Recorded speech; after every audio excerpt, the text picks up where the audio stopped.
Hello everyone, happy Tuesday. I'm reading a book at the moment called The Culture Map by Erin Myers, and it's very fascinating. Like, obviously, working between Australian and Filipino cultures daily, I'm very much exposed to the differences in culture.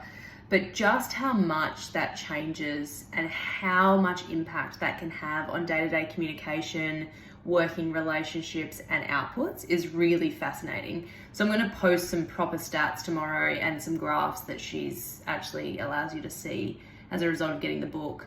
But a couple of points that I thought would be worth raising was number one, confrontation. So on the scale of avoids confrontation this side versus how confrontational we are. So Aussies tend to be just past the middle line, leaning towards confrontational, meaning that, it's positive to have debate in the organization and it's not necessarily going to negatively impact the relationship. Interestingly, and certainly not surprisingly, I talk about this often, is that Filipinos are way to the right-hand side of this.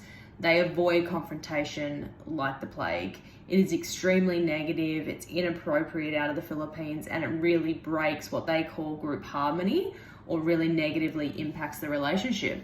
And so when you're dealing with two cultures and you're in this working environment and you're slotting in a Filipino to an Australian culture who actually think it's okay to have conversations and disagreements and to push backwards and forwards on ideas and thoughts, it often creates a bit of a ripple in what the culture might look like. And so it's a really interesting concept that you really need to consider when you're bringing other cultures into the team.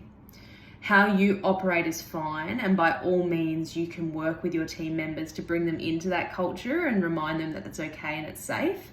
But also, particularly initially, you have to be mindful of that and how negatively they may take that level of confrontation, even if to us it's no big deal.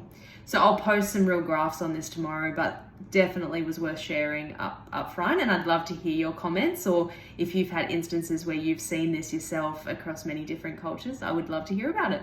Have a great evening.